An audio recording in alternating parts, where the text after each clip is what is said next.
শরীরে এখনো তেজ বেশি, তো এই জন্য এত গরম গরম কথা। তোমার তেজ একটু কমায়া দেই বলে দিছে, জিন্দান খানায় নিয়ে বন্দি করো, খানা দানা বন্ধ, একটা দানা খাইতেও দিবা না, আর এক ফোঁটা পানিও পান করতে দিবা না।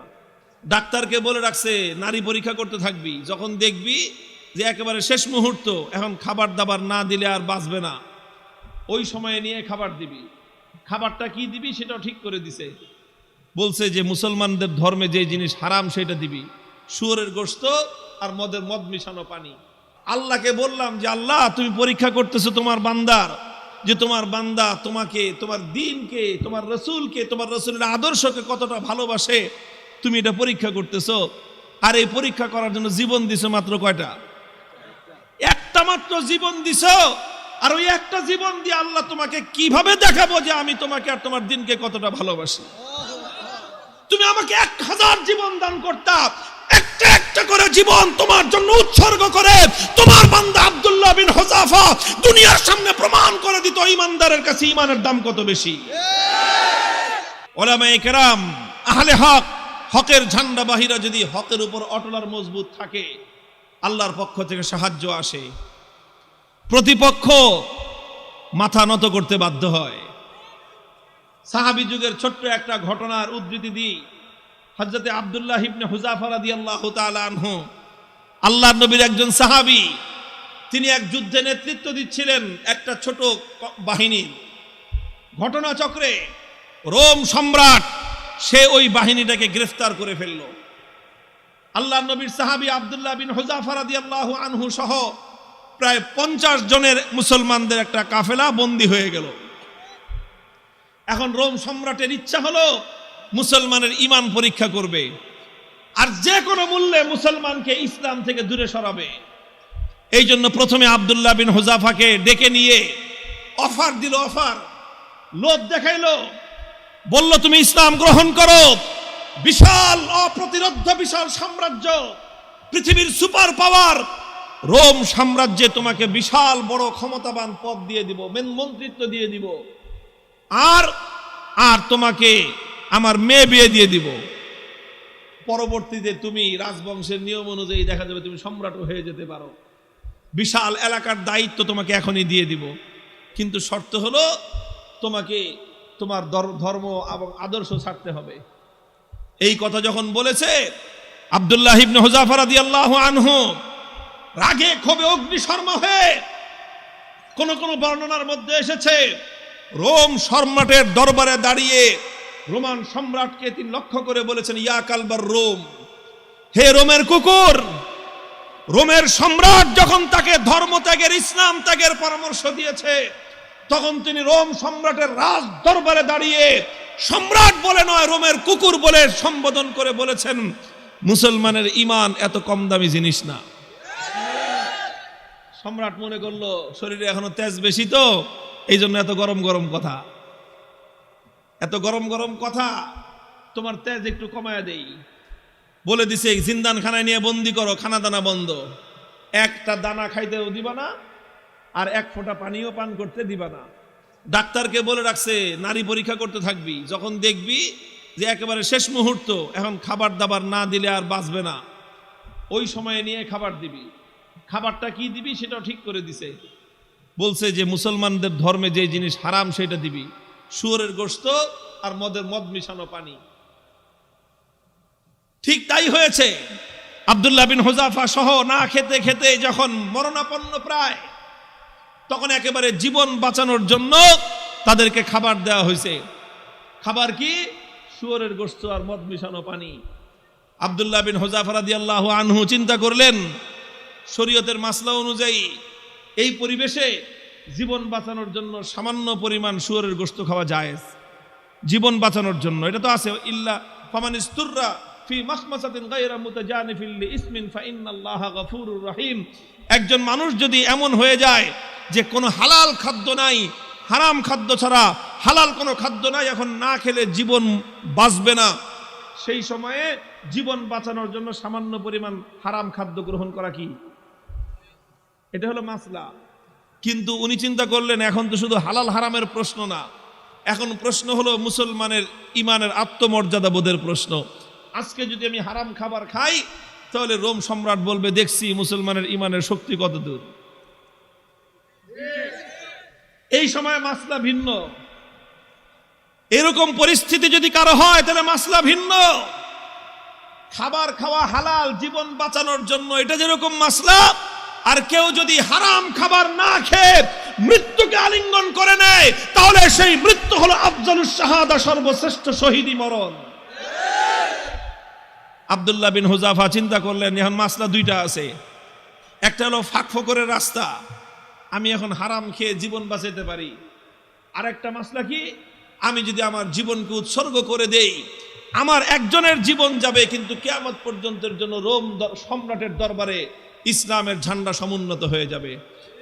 সম্রাট বলবে যে মুসলমানের ইমান বাপরে বাপ, জীবন যেতে পারে কিন্তু মুসলমান ইসলামের গৌরব ভুলুণ্ঠিত হতে দেয় না। তিনি খান নাই, লাথি মারছেন একটা, এক লাথিতে সমস্ত শুয়োরের গোশত আর মদের পাত্রগুলো ভেঙ্গে চূর্ণ বিচূর্ণ হয়ে গেছে। এখন সম্রাট ডাক্তারের কয় কিরে তুই না কইলি জীবন বলে বাঁচবে না, তেজ দিকে এখনো অত। ডাক্তার কয় আমাদের ডাক্তারি মতে তো এত তেজ থাকার কথা না, এটা তো ডাক্তারি মতের তেজ না, এটা তো ইমানি তেজ।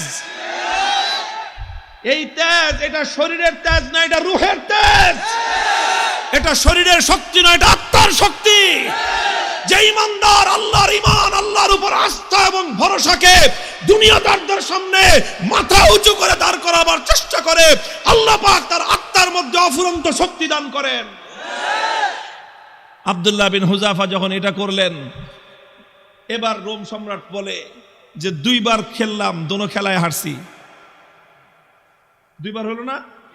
প্রথমবার লোভ দিছে, জিতছে না হারছে? দ্বিতীয়বার খাওয়ান দাওয়ান বন্ধ করে টাইট দিছে, জিতছে না হারছে? এবার কয় ফাইনাল খেলা, খেলা হবে। কি খেলা? ফাইনাল খেলা হবে। কার সাথে?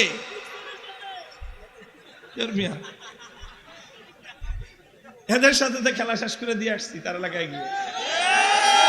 ওখানে কোনো খেলা নাই, এখানে তো অফার করেছি আসো, আমাদের দুয়ার সবার জন্য উন্মুক্ত, বন্ধুত্বের হাত প্রসার করে দিয়েছি আমরা। তোমরা ভুল করতে পারো, আমাদের দায়িত্ব হলো তোমাদের ভুল শুধরে দেয়া। রোম সম্রাটের সাথে খেলা হবে আব্দুল্লাহ বিন হুযাফার।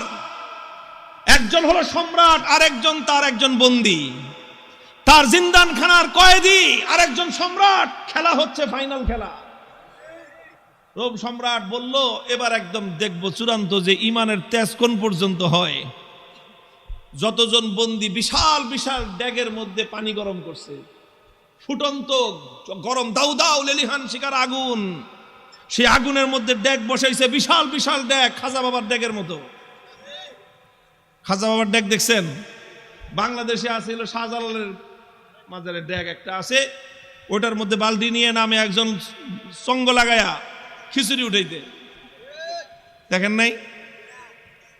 এরকম বিশাল ড্যাগ, একটা মানুষ যেন আপাত মস্তক সেই ড্যাগের মধ্যে ডুবে যেতে পারে, এত বড় বড় ড্যাগ বানাইছে।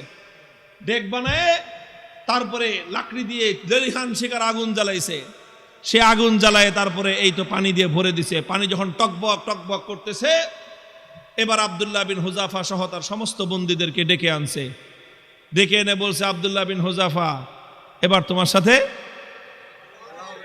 কোনটা খেলা?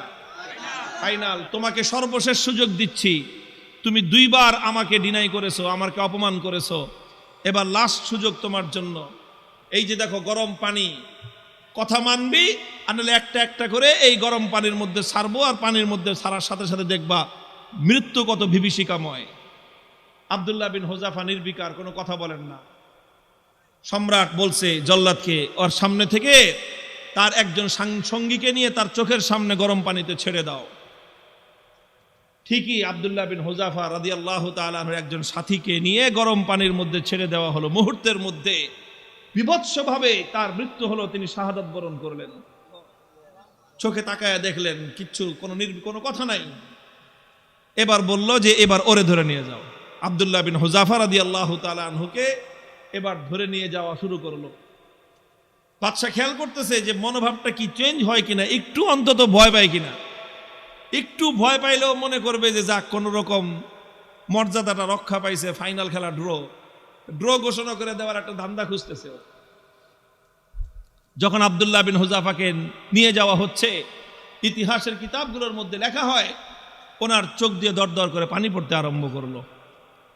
তো বাদশাহ মনে করছে কাম হয়েছে, মনে হয় কাজ হয়েছে, মনে হয় ভয় পাইছে, কেবল ডাক দিছে, এই ফিরে আনো। জিজ্ঞেস করতেছে কি ব্যাপার, ভয় পাইছো? যদি ভয় পেয়ে থাকো সারেন্ডার করো, এখনো তোমার জন্য সে আমার অফার অব্যাহত আছে, তুমি তোমার ধর্ম ছেড়ে আমাদের দলে যোগ দাও, সঙ্গে সঙ্গে আমি তোমাকে রোম সাম্রাজ্যের বিশাল ক্ষমতাবান পদ দিব তোমাকে। আর যদি না মানো তাহলে তোমাকে কিন্তু খালি চোখের পানি দেখে আমি ছাড়বো না, তোমাকে গরম পানির মধ্যে নিক্ষেপ করে নির্মমভাবে তোমাকে হত্যা করব। আব্দুল্লাহ বিন হুযাফা বলেন, কারে তুমি কি মনে করছো এই মৃত্যু দেখে ভয় পেয়েছি? না, তোমার এই মৃত্যুর এই বিভীষিকা দেখে আমি ভয় পাই নাই। তাহলে কান্দো কেন? পরে কান্দি, চোখের আমারে পানি, হে রোম সম্রাট, তোমাকে দেখাবার জন্য নয়, আমার চোখের অশ্রু তো দুনিয়ার কোন মানুষকে দেখাবার জন্য নয়, আমি আমার জীবন সায়ান্নে মৃত্যুর মুখোমুখি দাঁড়িয়ে আমার রব্বুল আলামিনকে দেখানোর জন্য দুফোঁটা তপ্ত অশ্রুর নজরানা তার কদমে পেশ করলাম। আল্লাহকে বললাম যে আল্লাহ, তুমি পরীক্ষা করতেছো তোমার বান্দার, যে তোমার বান্দা তোমাকে, তোমার দ্বীনকে, তোমার রসুলকে, তোমার রসুলের আদর্শকে কতটা ভালোবাসে, তুমি এটা পরীক্ষা করতেছো। আর এই পরীক্ষা করার জন্য জীবন দিছো মাত্র কয়টা? একটা মাত্র জীবন দিছো। আর ওই একটা জীবন দিয়ে আল্লাহ তোমাকে কিভাবে দেখাবো যে আমি তোমাকে আর তোমার দ্বীনকে কতটা ভালোবাসি? তুমি আমাকে 1000 জীবন দান করতা, একটা একটা করে জীবন তোমার জন্য উৎসর্গ করে তোমার বান্দা আব্দুল্লাহ বিন হুযাফা দুনিয়ার সামনে প্রমাণ করে দিত ঈমানদারের কাছে ঈমানের দাম কত বেশি। তো এই জন্য কান্দি বেটা, আহাম্মক জানি কথাটা। তুই মনে করছিস যে মুসলমান জীবনের মায়ায় কান্দে? আরে মুসলমান তো বিশ্বাস করে যে যতদিন বেঁচে আছি ততদিন কষ্টে আছি, আল্লাহর জন্য জীবন দিব আর জান্নাতে যাব। কি বলেন?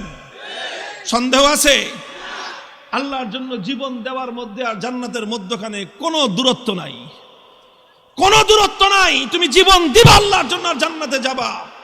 তাহলে ভয় কারে দেখাও মিয়া? আমার কাছে একটা জিনিসই আমার বুঝে আসছে যে বেটা, তোমরা যদি বাতিলের উপর থেকে নমনীয় না হতে পারো, আমি হকের উপর থেকে নমনীয় কোন দুঃখে হব? হযরত ওমরের থিওরি ছিল যে আলাইসা কাতলাহুম ফিন্নার ওয়া কাতলানা ফিল জান্নাহ। হযরত ওমর রাগে ক্ষোভে হুজুর সাল্লাল্লাহু আলাইহি ওয়াসাল্লাম এসে বলতেছে যে হুজুর, আচ্ছা কোন তো থিওরিটা এটা কিনা যে বেঈমানরা মরলে জাহান্নামে যাবে, ঈমানদাররা মরলে জান্নাতে যাবে, কথা ঠিক আছে না হুজুর? হযরত ওমর যখন এই কথা কয়, হুজুর কয় তোমার কথাটা তো ঠিকই আছে, যে ওরা মরলে জাহান্নাম, আমরা মরলে জান্নাত। কয় হুজুর তাইলে আবার 3 নম্বর কথা কি? ফালামা নুতি হাযিহি দানিয়াতা ফি দীনিনা। বেঈমান যদি নমনীয় না হতে পারে, মরলে জাহান্নামে যাবে, তাহলে আমি মরলে জান্নাতে যাব, আমি নমনীয় হব কেন?